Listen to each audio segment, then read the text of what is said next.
Kembali lagi di channel Sahabat Catur.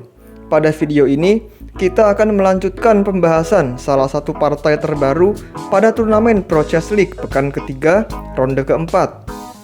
Salah satu partai yang menarik perhatian adalah antara kedua pecatur top India, Doma Raju Gukesh dari klub California Unicorns yang bertemu rekan senegaranya, Arjun Erigaisi yang membela tim MGD1. Kebetulan partai ini adalah partai yang menghasilkan menang kalah, sehingga menarik sekali untuk kita saksikan dan kita bahas. Langsung saja kita mulai. D4, kuda F6, C4, E6, kuda F3, B6. Mereka memainkan pertahanan Hindia Menteri di sini. Dilanjutkan G3 dan gajah A6. Ini adalah Hindia Menteri variasi Nimzowitsch. Di sini hitam bisa juga memainkan variasi yang berbeda, yaitu variasi fianchetto tradisional dengan langkah gajah B7. Namun langkah gajah A6 ini yang dipilih Arjun juga cukup sering dimainkan.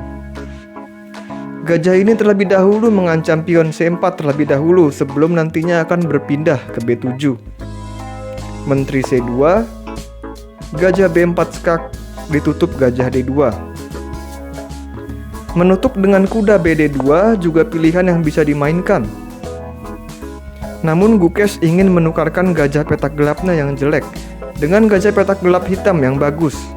Gajah D2, ditukarkan saja gajahnya, dibalas makan dengan kuda dan C5. Hitam tidak ingin kalah dalam perebutan petak pusat dan menyerang pion-pion pusat putih. Gajah G2, kuda C6, D makan C5, D makan C5, rokade, rokade.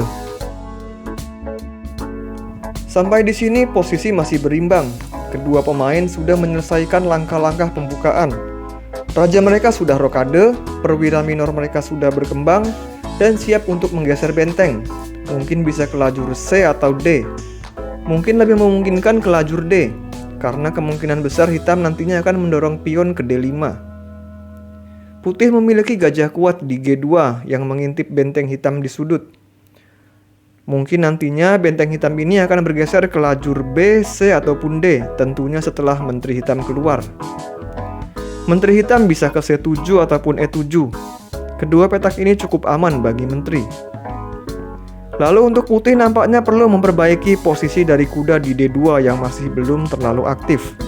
Mungkin kuda E4 akan menjadi pilihan yang bagus nantinya.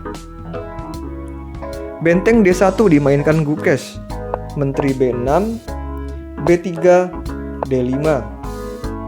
Arjun memberikan ancaman pion maju ke D4.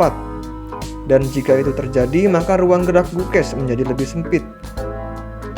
Maka dari itu putih pun memainkan pion E3 untuk menjaga petak D4 dari pion hitam. Benteng D8, benteng A C1, benteng A C8.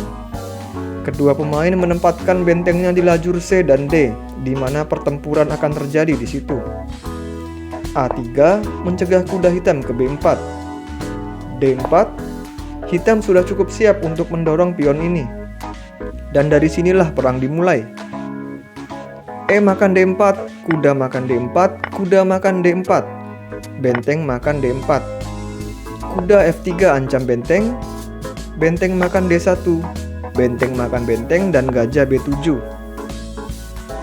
Gajah hitam di A6 tadi kurang mempunyai peranan dengan adanya rantai pion putih di sayap menteri yang menghalanginya. Maka dari itu Arjun mengaktifkannya ke B7 dan akan menukarkan gajahnya dengan gajah putih jika kuda di F3 pergi. Kuda E5, gajah tukar gajah, raja balas memakan gajah, pion G6, benteng D3. Benteng ini berencana bergeser ke F3 dengan target kuda F6 dan pion F7. Langkah pion ke G6 yang dilakukan hitam tadi telah melemahkan petak-petak gelap pada pertahanan hitam. Ketika benteng putih sudah berada di F3 nanti dan menteri putih berada di C3 atau B2 yang menguasai diagonal petak gelap yang mengarah ke pertahanan raja hitam, hitam akan tertekan nantinya. Menteri B7 skak, pion F3, Menteri C7 mengancam kuda, Menteri C3 melindungi kudanya, dan sekaligus membayang-bayangi kuda hitam di F6. Menteri E7, Menteri D2. Langkah Menteri D2 ini sangat bagus sekali, menciptakan susunan baterai dengan benteng untuk memperkuat lajur D. Benteng hitam tidak bisa ke lajur D dan hanya bisa menjadi benteng yang bertahan. Menteri C7 kembali ancam kuda, Menteri G5, Raja G7, Menteri F4, Menteri E7. Dan putih berniat mendobrak lewat sayap raja dengan pion G4. H6, putih tambah armada pion lagi dengan H4. Benteng C7, Menteri D2. Putih masih mencari-cari celah untuk menerobos pertahanan hitam. Yang menjadi keunggulan putih di sini adalah penguasaannya di lajur D dengan benteng dan menterinya, dan posisi kudanya yang strategis di E5. Lanjut kuda H7, mungkin bermaksud mengusir kuda putih dengan pion ke F6, atau menandingi pion putih di sayap raja dengan pion ke G5. Raja G3, G5, H5, Menteri F6, Menteri E3, A5. Dan setelah langkah ini, putih memainkan langkah yang bagus sekali dengan memanfaatkan kekuatan bentengnya di lajur D, yaitu benteng D7. Putih mengancam defender bagi pion C5 hitam, yaitu benteng di C7. Jika hitam tidak menukarkan bentengnya, maka akan ada benteng makan F7 skak dan menggarpu menteri hitam. Putih cerdik sekali memanfaatkan kesempatan selagi kuda hitam tidak berperan dan berpojok di H7. Jika hitam melakukan pertukaran benteng, kuda putih balas makan dan mengancam menteri hitam, dan pion C5 akan hilang. Nantinya setelah pion C5 ini hilang, putih akan terus mendorong pion-pion sayap menterinya untuk menciptakan pion bebas. Hitam pun terpaksa melakukan pertukaran benteng. Kuda makan benteng dan menteri A1 mengancam pion A3. Menteri E5 skak dan menteri harus ditukar. Menteri makan menteri, kuda makan menteri. Permainan sudah memasuki babak akhir kuda melawan kuda. Di sini kuda putih berada di area sentral dan akan lebih cepat bergeser ke sayap menteri untuk mengambil satu persatu pion hitam. Apalagi jumlah pion putih di sayap menteri lebih banyak daripada hitam. Kuda hitam yang berada di pinggir masih membutuhkan langkah yang lebih banyak lagi untuk bisa mencapai area sayap menteri.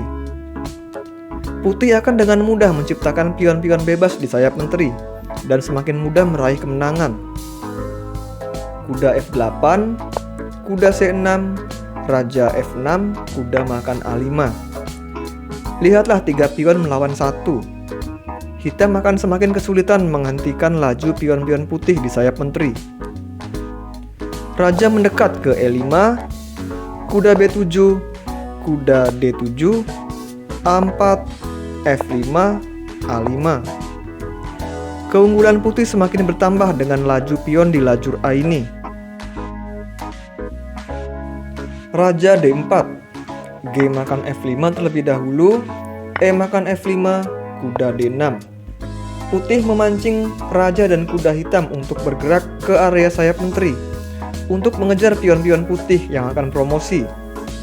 Setelah itu, kuda putih akan beralih menyerang pion-pion hitam di sayap raja.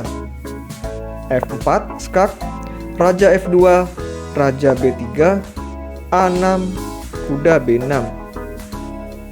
Kuda hitam tidak bisa meninggalkan petak B6 dan A8 jika tidak mau pion putih promosi. Sedangkan kuda putih masih bebas bergerak. Kuda F5, Raja makan B3, kuda makan H6, Raja makan C4, kuda F5. Di langkah ke-49 ini Arjun Erigaisi menyerah. Setelah Gukes mempunyai 2 pion bebas di lajur pinggir kiri dan kanan yang sulit untuk dikejar dengan kuda dan raja hitam. Partai ini mencontohkan permainan babak akhir kuda melawan kuda. Dengan jumlah pion yang tadinya sama, maka posisi kuda akan sangat menentukan. Kuda hitam dan putih seperti sedang balapan. Kuda putih yang tadi melakukan start dari petak tengah akan lebih cepat mencapai finish di wilayah sayap menteri dibanding dengan kuda hitam yang start di posisi yang lebih jauh.